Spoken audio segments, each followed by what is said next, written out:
La Voz de América presenta. En un momento decisivo llega a Washington el presidente de Ucrania. Busca persuadir al Congreso de mantener la ayuda a su lucha.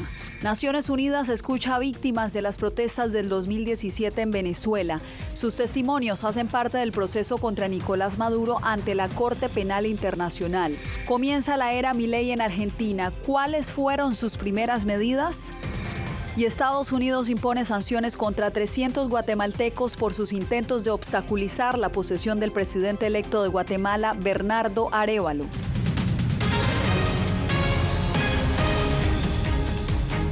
¿Qué tal? Bienvenidos. Aquí comienza El Mundo al Día. Les saluda Yasmín López. El presidente de Ucrania, Volodymyr Zelensky, regresó a Washington. Este lunes arrancó con una serie de reuniones con funcionarios en la antesala de su visita a la Casa Blanca de este martes, en la que busca presionar al Congreso para que mantenga la asistencia. Jorge Agobián, sabemos que los republicanos se han mostrado renuentes a mantener esta ayuda. ¿Qué se espera entonces que suceda mañana?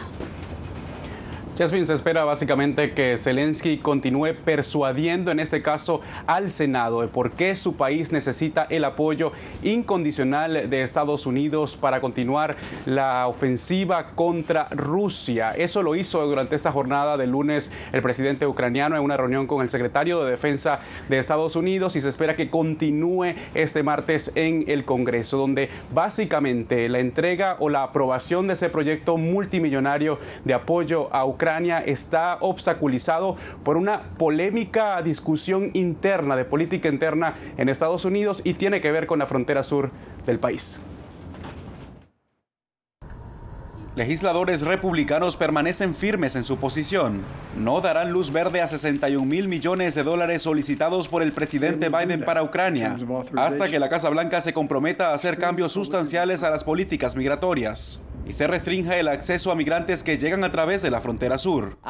Ayudaré a todos nuestros aliados, pero primero debemos ayudarnos a nosotros mismos. Bajo ese contexto, el presidente ucraniano llegó a la capital estadounidense, donde espera que su presencia ayude a persuadir al Congreso, con una agenda de reuniones y negociaciones, según sus propias palabras. Si hay alguien inspirado por los asuntos no resueltos en el Capitolio estadounidense, es simplemente Putin. Según la administración Biden, Estados Unidos se quedará sin fondos para continuar la asistencia a Ucrania antes de fin de año, lo que supondría el debilitamiento del aliado estadounidense frente a Rusia. Este lunes, el secretario de Defensa abogó por el cumplimiento del compromiso de Washington de mantener su apoyo incondicional a Ucrania. Se debe defender la seguridad de Estados Unidos y se debe cumplir la palabra de Estados Unidos. 3 de cada 10 estadounidenses considera que su gobierno está dando demasiada ayuda a Ucrania, de acuerdo con una reciente encuesta del Centro de Investigación Pew. Según el estudio, el sentimiento de rechazo ha aumentado constantemente en los casi 2 años de invasión rusa, especialmente entre quienes se identifican como republicanos.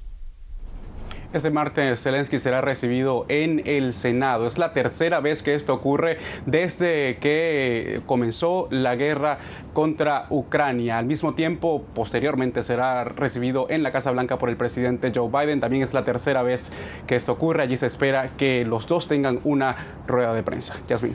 Jorge, manténnos informados sobre el desarrollo de esta visita, y ahora pasamos a el Medio Oriente, porque sin señales de reanudar las negociaciones continúa el conflicto entre Israel y Hamás. Ahora se extiende por toda Gaza, Cisjordania y también en la frontera con el Líbano. La situación es humanitaria es cada vez peor, al punto que Naciones Unidas alertó que el sistema de atención médica en Gaza está al borde del colapso. Pilar Cebrián nos tiene la actualización desde Tel Aviv, pero advertimos que las imágenes podrían ser fuertes. Se siguen intensificando los ataques sobre Gaza, algo que está dificultando la liberación de los rehenes que están retenidos por Hamás. Esta organización ha pedido para su libertad que salgan de las cárceles más de 7.000 presos palestinos, unas condiciones sobre las que Israel no ha mostrado ningún interés. La oficina del primer ministro de este país ha dicho que 20 de los 137 rehenes que quedan en Gaza estarían muertos. La guerra continúa con toda intensidad en el norte y el sur de Gaza para alcanzar todos los objetivos: eliminar eliminar Hamás, rescatar a todos nuestros rehenes y jurar que Gaza no volverá a ser una amenaza para Israel. No se puede, por un lado, apoyar la eliminación de Hamás y, por otro, presionarnos para que pongamos fin a la guerra, lo cual impediría la eliminación de Hamás. En Gaza, a diario se registran múltiples detonaciones de misiles o de armas personales por el enfrentamiento cuerpo a cuerpo. Muchas edificaciones están en ruinas y debajo de ellas se esconden heridos o cuerpos sin vida, por lo que las labores de rescate no cesan.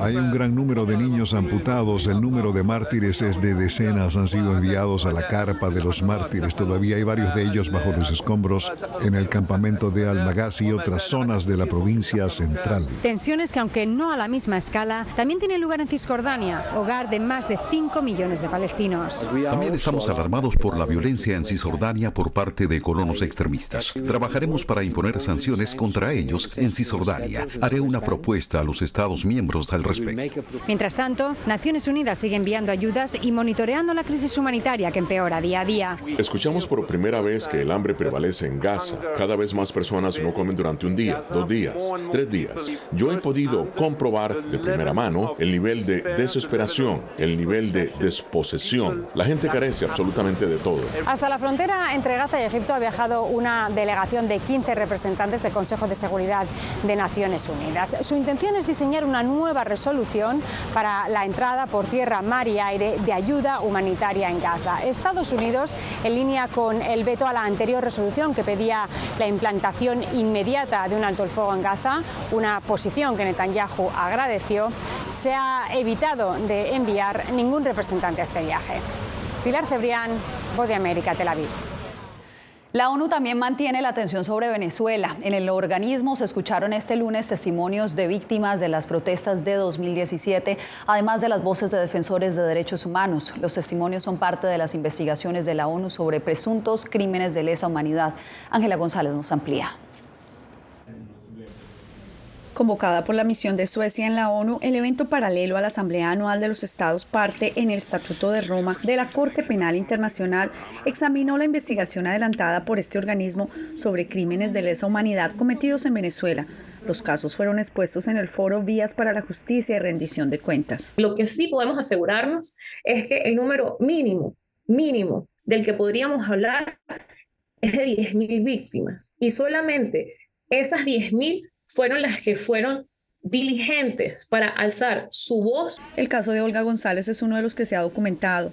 Ella dio su testimonio sobre el asesinato de su esposo Leonardo González, un hombre que llevaba alegría a los pacientes como payaso de hospital. Fue asesinado durante las protestas de 2017. Él llevaba comida y alimentos a los protestantes y llegó un contingente policial que lo persiguió en su vehículo.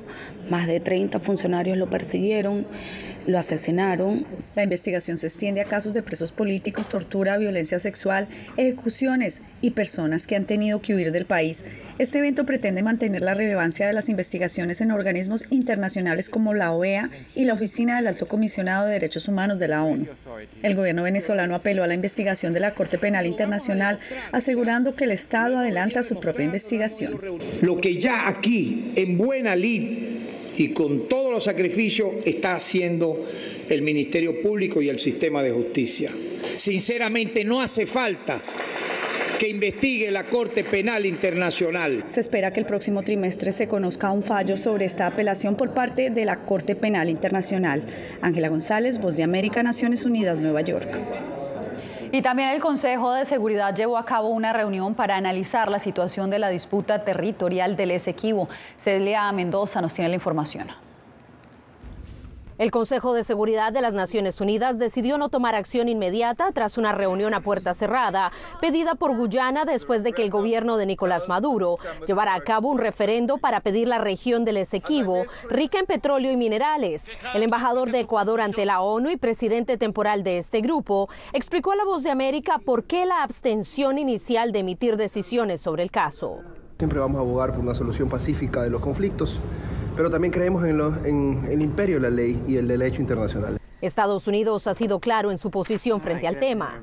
Obviamente apoyamos la resolución pacífica de la disputa fronteriza entre Venezuela y Guyana y mantenemos absolutamente nuestro apoyo inquebrantable a la soberanía de Guyana. A lo que Nicolás Maduro, presidente de Venezuela, respondió. Viene el secretario de Estado del gobierno de Estados Unidos a decir que los venezolanos tenemos que aceptar el laudo arbitral de París de 1899. ¿A quién le hacemos caso? ¿Al imperio o al pueblo? Al cuestionar a Rob Redwood, subembajador de Estados Unidos ante la ONU sobre esta disputa, esto respondió. Nos preocupan las medidas que pueda tomar Venezuela. El presidente de Brasil, Lula da Silva, se comunicó con su homólogo venezolano mediante una llamada telefónica en la que le urgió a no tomar ninguna medida unilateral. Se espera que los líderes de Venezuela y Guyana se reúnan en San Vicente y las Granadinas este jueves para discutir la disputa territorial. Celia Mendoza, Voz de América. Una nueva era inició en Argentina con la llegada a la presidencia de Javier Milei este domingo. Hacemos contacto a esta hora con nuestro corresponsal Gonzalo Báñez Villar. Gonzalo, cuéntanos cómo transcurrió esta primera jornada del mandatario. Buenas tardes, Yasmín. La primera jornada de Javier Milei ya como nuevo presidente argentino comenzó con una reunión de gabinete en donde Javier Milei dijo muy claramente: la reducción del gasto público no se negocia, y es así que la primera medida que anunció fue revisar todos los contratos estatales, absolutamente todos los contratos, obligar a la presencialidad de los empleados públicos y, como haya sucedido ayer, reducir también los ministerios nacionales. Después, obviamente, de la asunción de ayer, una jornada histórica a 40 años del regreso a la democracia en la República Argentina. Juro por Dios y por la patria, sobre estos santos evangelios, desempeñar con lealtad y patriotismo el cargo de presidente de la Nación Argentina. Una nueva etapa comienza en la Argentina. El economista libertario Javier Milei se convirtió este domingo en el nuevo presidente tras asumir formalmente en su cargo. Frente a una multitud de personas que coreaban su nombre y celebraban su nombramiento con banderas argentinas en la mano, el nuevo presidente reconoció las complejidades que enfrenta el país. Si un país carece de reputación, como lamentablemente es el caso de Argentina, los empresarios no invertirán hasta que vean el ajuste fiscal, haciendo que el mismo sea recesivo. Además, en distintos fragmentos de su primer discurso como presidente, remarcó una situación que le preocupa y mucho. Y lamentablemente, tengo que decírselos de nuevo, no hay plata. Milei estuvo acompañado prácticamente durante todo el día de su vicepresidenta, Victoria Villarruel, y de su hermana, Karina Milei. Distintos mandatarios internacionales lo acompañaron, pero entre ellos se destacó la presencia de Volodymyr Zelensky. Es la primera vez que el ucraniano visita América Latina desde que comenzó la invasión rusa a Ucrania en febrero del año pasado. Quiero que tengamos claro que vamos a empezar la reconstrucción de Argentina. Una reconstrucción que se inició con la eliminación de 13 ministerios y una batería de medidas económicas que se esperan para los próximos días. Para mañana, Yasmín, es que se espera justamente las medidas económicas, los anuncios del nuevo ministro Luis Caputo, y allí están puestos los ojos para ver la reacción del mercado, para ver la reacción de la cotización del dólar y para ver sobre todo la letra fina de estas nuevas medidas económicas que pueden plantear el nuevo rumbo que tomará la Argentina, Yasmín. Pues Gonzalo, quedamos atentos a esas nuevas medidas. Estamos en contacto, me imagino que mañana. Gracias. Volvemos nosotros en minutos con las medidas que anunció Estados Unidos contra centenares de guatemaltecos por deslegitimar las elecciones presidenciales en Guatemala.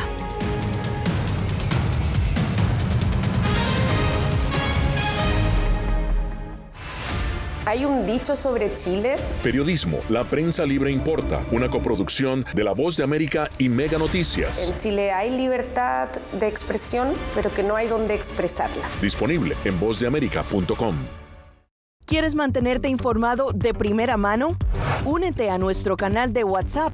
Lo que ocurre en Estados Unidos, América Latina y el mundo, directamente a tu celular. Escanea el código que ves en pantalla y conéctate con las noticias para recibir información veraz y balanceada. Noticias de última hora, reportes originales y verificación de información.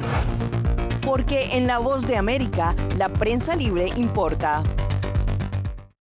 Soy Jorge Agobián, corresponsal de La Voz de América en la Casa Blanca. Nuestro trabajo es conectar a Latinoamérica con Washington. Aquí somos la voz, oídos y ojos de nuestro continente para reportar lo que se decide en Estados Unidos e impacta en nuestros países. Traemos a esta sala de prensa las preguntas que la gente se hace y hablamos en un lenguaje sencillo para explicar las políticas globales, sus defensores y detractores. Y lo entregamos a nuestra audiencia para que saque sus propias conclusiones. Porque en La Voz de América, la prensa libre importa. Siento miedo de ejercer periodismo. Periodismo. La prensa libre importa. Una coproducción de La Voz de América y Teleamazonas. Siento miedo de decir que soy periodista. Disponible en vozdeamerica.com. ¿Cómo decidió este grupo de hombres no acabar con la civilización? Presentamos De Yalta a Malta, una serie documental que analiza las relaciones y amistades entre los líderes de la Guerra Fría. Cómo interactuaron, cuándo se conocieron y llegaron a discutir el destino del mundo. Es un lado de la historia que usted necesita ver. De Yalta a Malta. Vean los 5 episodios ahora mismo en VOA+.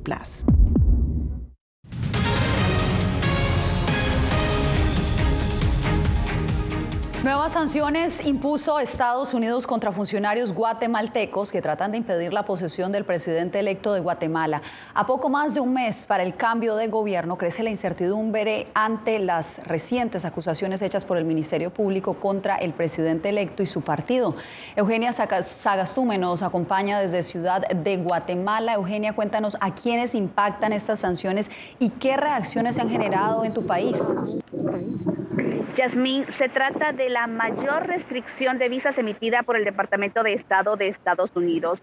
Según el comunicado emitido hoy, se trata de casi 300 guatemaltecos que no podrán ingresar a Estados Unidos y entre ellos se habla de más de 100 diputados del Congreso de la República y algunos empresarios.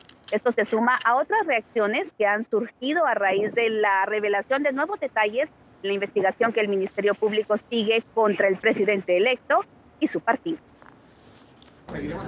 Las reacciones continúan surgiendo tras conocerse nuevos detalles de la investigación que el Ministerio Público realiza contra el partido del presidente electo, Movimiento Semilla. Estados Unidos anunció restricciones de visa a casi 300 ciudadanos guatemaltecos, incluidos más de 100 miembros del Congreso guatemalteco, así como representantes del sector privado por socavar la democracia y el Estado de Derecho. Asimismo, la Unión Europea dijo que están preparando sanciones contra los responsables de lo que califica un intento de golpe de Estado en Guatemala. Bernardo Arévalo enfrenta ahora un nuevo intento por quitarle la inmunidad que le confiere el cargo de presidente electo por una supuesta transacción bancaria sospechosa. Está perfectamente documentada y registrada, de manera que las acusaciones son nuevamente espurias. El Tribunal Supremo Electoral asegura que los resultados de las elecciones generales están oficializados y son inalterables, pero las cosas se complicarían con una orden de la máxima Corte Constitucional del país. Salvo una sentencia que devenga de la Corte de Constitucionalidad, que nos pueda a nosotros decir que podamos anular una elección. Congresistas estadounidenses que visitaron Guatemala también reaccionaron.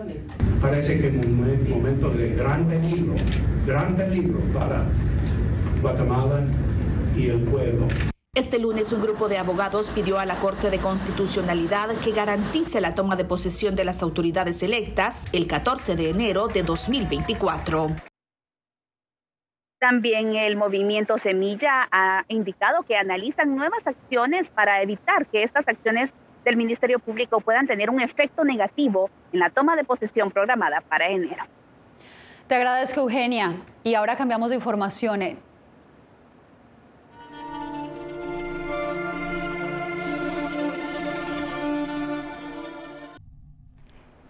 Nicaragua y Colombia se han disputado durante casi un siglo la soberanía del archipiélago de San Andrés, ubicado en el Mar Caribe. Pues desde hoy Donaldo Hernández nos trae el informe especial de La Voz de América, en el que nos muestra cómo el diferendo ha generado conflicto entre ambos gobiernos, pero algunos de sus pobladores dicen sentirse como un mismo pueblo. El paradisíaco archipiélago de San Andrés, Providencia y Santa Catalina pertenece a Colombia, pero hace más de 200 años pertenecía al Reino de la Mosquitia, el cual comprendía las costas caribeñas de Honduras y Nicaragua. Es la misma familia, la misma costumbre, la misma gastronomía. En el archipiélago hay unos 40.000 habitantes. Se autodenominan raizales por ser descendientes de africanos, europeos e indígenas centroamericanos. Tras la independencia de América, el antiguo Reino de la Mosquitia fue dividido. Las costas pasaron a ser parte de Nicaragua y Honduras, mientras el archipiélago fue integrado a Colombia. Ellos hablan también criol como nosotros. Es un mismo pueblo, separado políticamente. Durante el siglo XX, Nicaragua empezó a reclamar la soberanía de las islas San Andrés, Providencia y Santa Catalina. Sin embargo, hasta el año 2012, la Corte Internacional de Justicia de La Haya reconoció la soberanía de Colombia sobre los territorios. El pastor Alberto Gordon May, presidente de la Autoridad Raizal de San Andrés, sostiene que la delimitación ha roto el tejido social de ambos pueblos. Ya nos separaron de nuestros familiares y se polarizó la cosa de tal manera que ya no podíamos ir libremente a Nicaragua. En julio de 2023, la Corte Internacional de Justicia ratificó la soberanía de Colombia sobre el archipiélago y la frontera marítima con Nicaragua. También instó a los estados a aplicar un fallo a través de un acuerdo. Manifestamos nuestra voluntad de cultivar nuestras relaciones históricas. Los raizales esperan que las autoridades nicaragüenses y colombianas logren un acuerdo satisfactorio que les permita pescar más allá de su frontera marítima. Para que haya paz y que puedan seguir trabajando ellos. A mediados de noviembre, los gobiernos de Nicaragua y Colombia iniciaron conversaciones para cumplir con la sentencia de la Corte Internacional de Justicia sobre las islas. Donaldo Hernández, Voz de América. Bien, y mañana tendremos la segunda parte de este especial Un Mismo Pueblo, pero usted también puede ver la serie completa en nuestra página web vozdeamerica.com. Cuando volvamos, en Colombia, niños que viven en zonas de conflicto llegan a Bogotá en una jornada contra el reclutamiento forzado.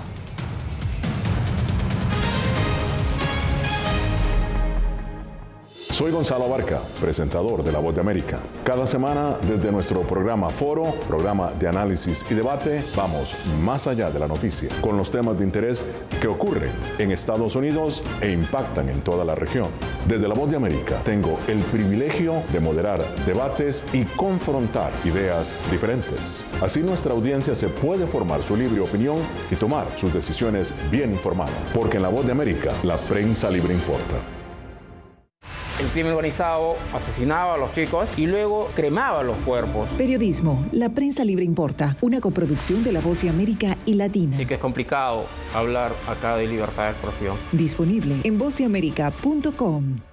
Soy Diva Lizeth Cash, periodista y presentadora de La Voz de América. Ir más allá de la noticia, escuchar las voces de las minorías y de las comunidades más vulnerables para informar sobre sus necesidades y logros es mi pasión.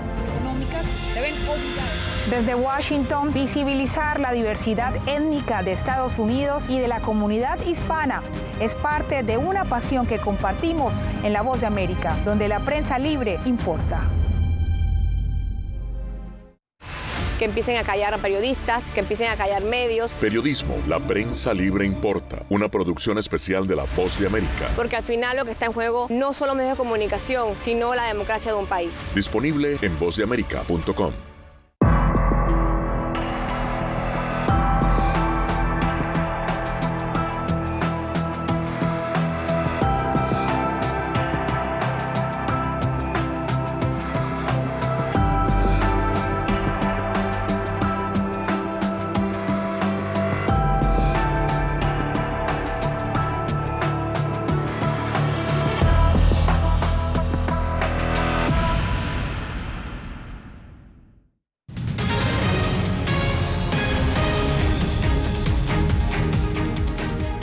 El fiscal especial de Estados Unidos que procesa al expresidente Donald Trump por presuntamente intentar anular su derrota en las elecciones del 2020 pidió este lunes a la Corte Suprema que inicie una revisión acelerada sobre la inmunidad del exmandatario. Trump ha argumentado que no puede ser juzgado por esos cargos. Sin embargo, su argumento ha sido desestimado por una jueza del distrito. Si Trump es reelegido, podría buscar perdonarse a sí mismo por cualquier delito federal. Cerca de 100 menores de comunidades vulnerables de Colombia viajaron a Bogotá, la capital, en una iniciativa de las Fuerzas Armadas colombianas y de Estados Unidos, con la que buscan prevenir el reclutamiento forzado. Jair Díaz nos da los pormenores. De esta manera, cerca de 100 niños, entre ellos indígenas del Cauca y residentes de poblaciones vulnerables de Colombia, llegaron a Bogotá para decirle no al reclutamiento forzado que practican grupos armados en el país andino, una violación a los derechos humanos que viene en aumento según las autoridades colombianas. Queremos como empezar a fortalecer ese tema, del tema de los niños, de los jóvenes, para evitar ese reclutamiento forzado. La actividad organizada por la Embajada de Estados Unidos con el Comando Sur, las Fuerzas Militares de Colombia y Corparques tuvo lugar en un parque de diversiones en la capital colombiana y contó con un énfasis pedagógico para que los menores residentes en estas regiones no caigan en las redes de guerrillas como el ELN y las disidencias de las FARC. Entendemos la importancia de lo que son los niños, entendemos cómo estas campañas van a poder ayudar el futuro de Colombia. Traerlos a ellos y decirles que este es el camino correcto, los otros caminos que les ofrecen de pronto algo momentáneo pues no es el indicado. La Defensoría del Pueblo contabiliza 166 niños entre 12 y 15 años reclutados de manera forzosa en lo que va de 2023, un incremento respecto a los 130 casos registrados el año pasado. Nos preocupa especialmente el reclutamiento de las comunidades indígenas, donde se concentra el 75% de los casos. Según la Defensoría del Pueblo, el Cauca es la sexta región del país con más casos de reclutamiento forzado de niños. Jair Díaz, Voz de América, Bogotá. Lo invitamos a que se quede con nosotros, hacemos una breve pausa y regresamos en El Mundo al Día. Soy Belén Mora, periodista de La Voz de América. Como reportera y presentadora tengo la responsabilidad de acercarles las historias que se generan en Washington y que impactan tu entorno cercano. Desde perspectivas diversas en un ambiente informativo en constante evolución que pone a prueba y nos hace poner en la balanza nuestros valores profesionales, te presentamos información veraz, porque en La Voz de América la prensa libre importa. En tiempos de cambios, cuando el mundo parece incierto y lo que escuchamos no refleja lo que vemos, buscamos la verdad. A través de la pantalla de la... Cuando nos cuentan solo una parte de la historia, perdemos la... Soy Jacopo Luzzi, reportero de La Voz de América aquí en Washington, D.C. Ya sea informando desde el Capitolio, desde la Casa Blanca, cubriendo el impacto del cambio climático, el impactante tema migratorio, o subir en un avión y cruzar medio mundo para estar en el lugar de la noticia con la información precisa y veraz, este es mi compromiso como periodista. Un compromiso de vida profesional que comparto con ustedes, porque en La Voz de América la prensa libre importa.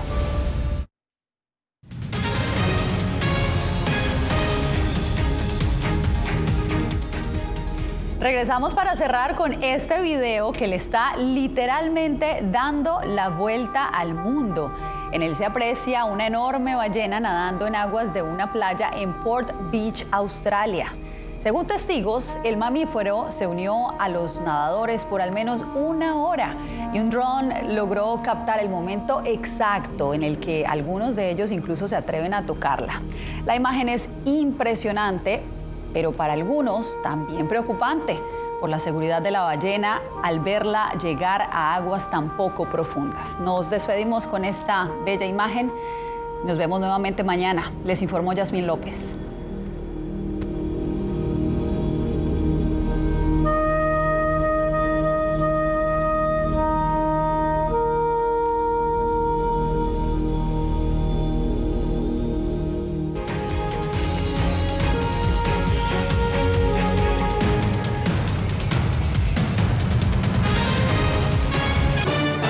fue